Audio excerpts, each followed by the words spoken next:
Hello po, good day, Happy New Year.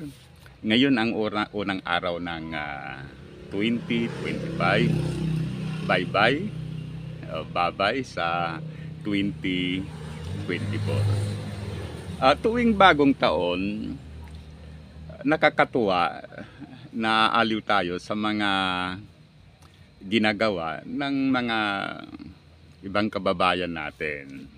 Okay? Ang ano ba ang tinutukoy natin? Ito yung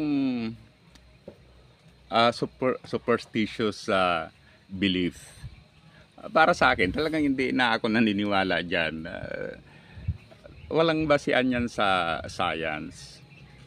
Ako ay naniniwala na ang pag-unlad o pag-asenso ng tao ay depende yan sa kanyang determination na umangat sa buhay. Although, nire-respeto natin yung kanilang paniniwala, yung kanilang belief ukol dito, ano. Ito yung mga halimbawa ng superstitious belief na ginagawa ng ating mga kapwa Pilipino. Tuwing New Year, gumagawa sila ng ingay, sila ay nagpapaputok dahil sa paniniwala na ito raw ay pagtaboy ng malas o kaya'y masamang espiritu. Okay. Sa akin paniniwala, walang connection yan sa pagtaboy sa masamang espiritu. In fact, lahat ng mga bagay ay ginawa ng Panginoon na maganda. Walang, halimbawa, yung araw, Monday to Sunday, lahat yan ay magagandang araw. So yan ang aking paniniwala. Although, nire-respeto natin yung belief ng kapwa natin Pilipino na naniniwala dito. Okay? Beside yung pagpapaputok, pagkatapos sa pag-iingay, ito yung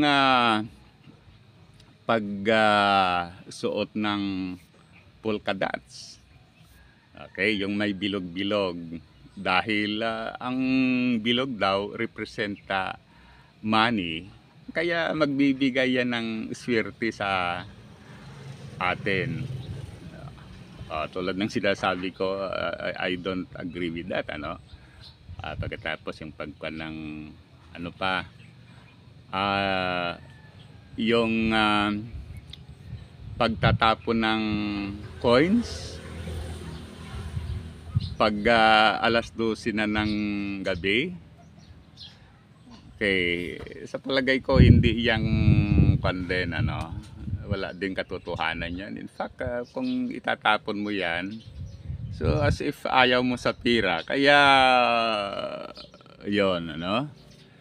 Then pagkatapos yung pagprepara ng isang dosinang bilog na prutas.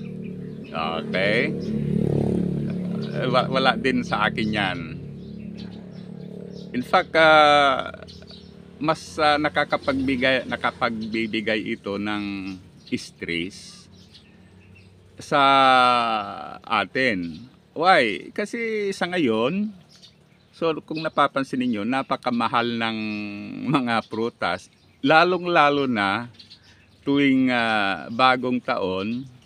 Kaya yung isipin mo yung budget, ano, instead na magamit yan sa iba, sa ibang mga bagay, doon na lang sa pagbili ng mga prutas na yan. So yan, ano pa, yung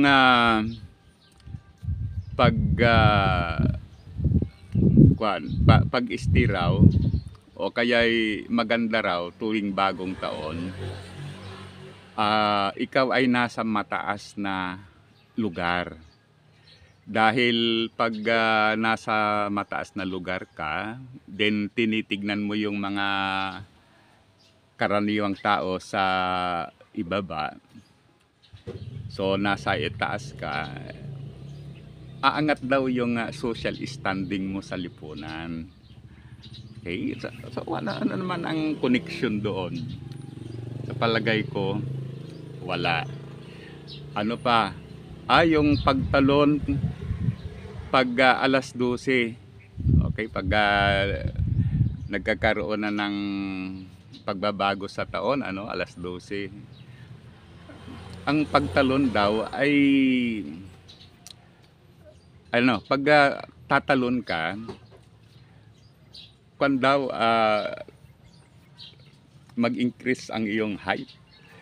Walang kanyan sa akin, sa palagay ko, walang connection yan. Dahil ang height ng tao ay depende yan sa kanyang heredity, sa kanyang genetic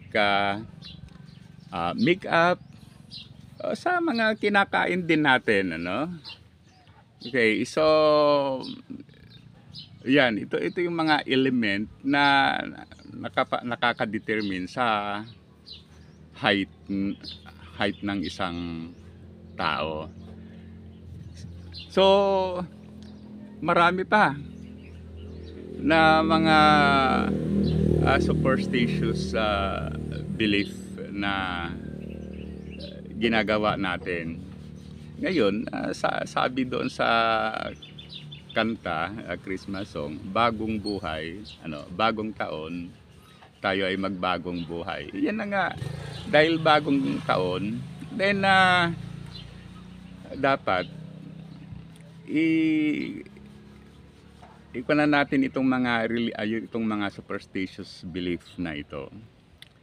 Walang nagagawa, hindi nakapagdulot ng magandang bagay yan sa atin. Ito yung halimbawa ko, halimbawa, supposed to be, pupunta ka sa isang negosyo o gagawa ka ng isang bagay na nakakatulong sa iyong negosyo.